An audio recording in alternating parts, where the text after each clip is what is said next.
In this week's CS2 news, Premier Season 4 is officially here in CS2 and it's brought more than just a reset. A new $20,000 tournament has been announced targeting rising CS2 teams, and Valve have finally explained how the anti-cheat actually works in Counter-Strike 2. All of that right here and now. Ladies and gentlemen, welcome back to the SkinsLuck channel. Here's Zep or Zepcast, excited to bring you the news for this week. Of course, if you enjoy this news section of the week, folks, then please do make sure to subscribe to the channel so that you don't miss out on these uploads on the weekly, and that you'll also get notified for the other videos that we post throughout the week, which is CS2 content. Make sure to leave a like, leave a comment letting us know what is the most shocking piece of news that you heard this week, or the most interesting. There's not exactly anything really shocking here, so to speak. And also make sure to go follow us on all our social media so that you can be notified on everything that we're doing, and make sure to check out our Twitch and Kick channel where we go live every single Thursday trying to continue that grind over to Premiere. Also, folks, if you missed the streams, as you subscribe here, we upload the highlights on Mondays. Without further ado, let's get right into it. With the first story, we are starting with Premiere. According to Esports GG, well, obviously it's according to them, it's their article, and by the way, make sure to go and support them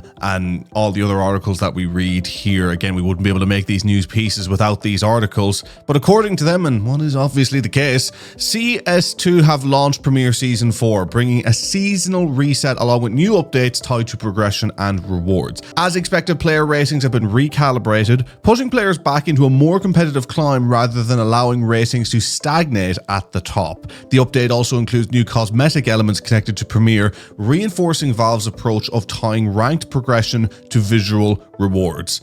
This is very intentional. Valve wants Premiere to feel like the core competitive mode, not just ranked matchmaking, but something players actively care about grinding. And this is something that resonates a lot with me as well. Again, you go back to the Call of Duty space, I feel like it's something I'm referencing in every video now, but considering how active I am in that space as well, it always acts as a good frame of reference, especially when you consider sometimes how well CS does things versus how Call of Duty does them within their esports. And we have it right now, Black Ops 7 ranked play. It's only dropping in Season 2, which is at the beginning of February. The game came out in November, and the competitive season for a COD usually dies around July.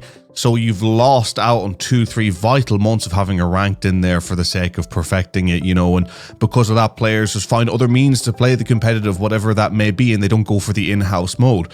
I love what CS are doing here with the way that they're constantly, updating, and they're trying to refresh, they're trying to hone, they're trying to perfect, because Premiere, they ultimately want that to be the #1 destination for competitive grind and growth, and why shouldn't it be? It's their platform, they have the best opportunity to do something with it. So go and do it. I love what they're doing there.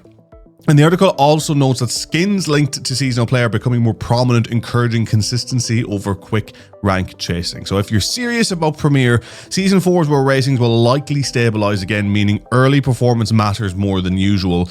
And you'll be able to see again our grind in Season 4 on both in this channel and the live stream channels as well over on, your regular live streaming platform. So if you're interested in those, again, do check them out. They're so much fun. And next up, new competitive opportunities. eGamers World reports that GGBet has launched a new CS2 tournament with a $20,000 prize pool. The tournament is aimed primarily at Tier 2 and Tier 3 teams, offering a structured environment and meaningful prize money outside the major circuit. Events like this are important because they fill gaps in the competitive calendar, especially for teams trying to break through without direct Tier 1 invites. And I have to say, I love this. And, this is where careers start. A lot of today's Tier 1 players made names for themselves in tournaments exactly like this. Smaller prize pools, but high exposure. And it's the bread and butter of any competitive scene, right? You need to have that infrastructure within the amateur level. You need a place to go prove yourself. Not just somewhere where you can go on and just play games, right? But there is so much when it comes to the professional standard and the Tier 1 standards of being able to cope with the pressure. And at the end of the day, playing to try and get your name out there is different than playing with a bunch of guys with 5 figures on the line. That is a pressure there that you have to be able to contend with if you want to play at the very top. So you need to kind of create these circumstances to where,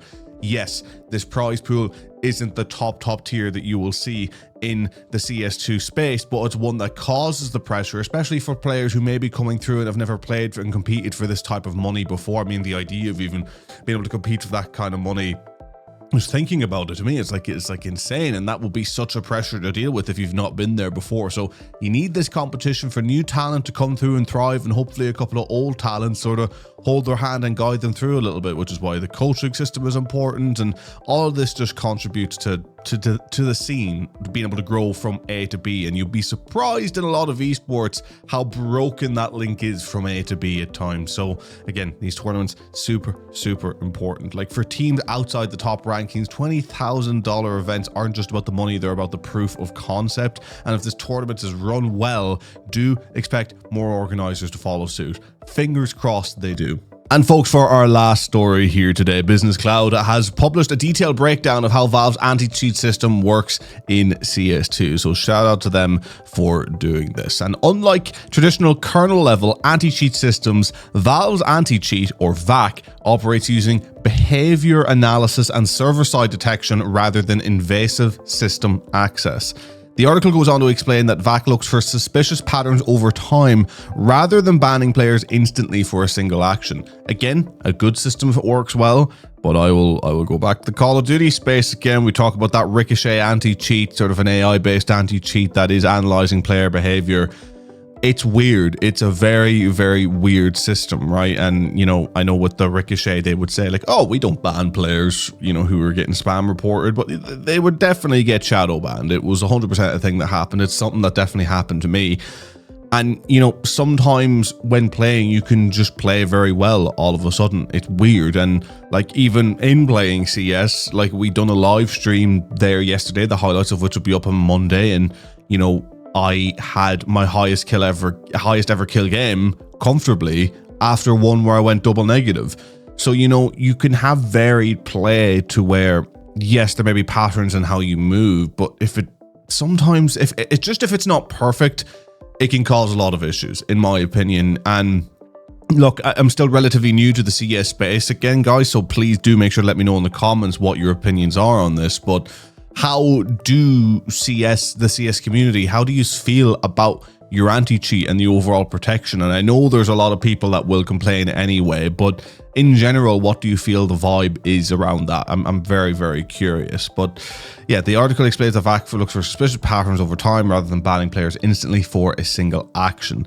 This explains why bans sometimes feel delayed as well. VAC isn't just trying to catch cheaters, it's trying to make bans accurate and legally defensible, which, you know, you don't really often think about the legalities of banning someone, but, you know, if they've bought a game and they've been banned unjustly, they've been, you know, in a respect screwed out of their money, and I'd imagine there is legal repercussions there, perhaps, so it has to be legally defensible from the Valve team.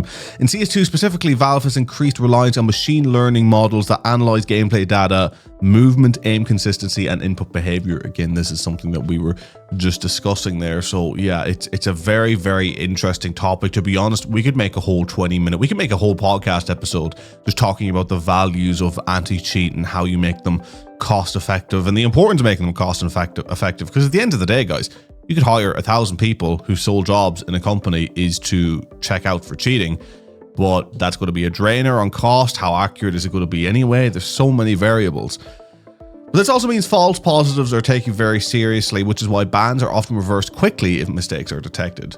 The trade-off though, slower bans, but higher confidence. The system isn't perfect, but Valve's philosophy is clear. Fewer bans, higher certainty, and long-term trust in the competitive ecosystem. So ladies and gentlemen, that is it for the CS2 news update this week. Premier Season 4 is live, new tournaments are opening doors for emerging teams, and we finally have clarity on how Valve handles cheating in Counter-Strike 2. Which of these matters most to you? The rank changes, competitive opportunities, or the anti-cheat transparency? Do make sure to let me know in the comments, hit like if you enjoyed the video, and hopefully you will subscribe to see more of these videos in future. Until then, I've been Zepp, you've been watching SkinsLuck. Peace.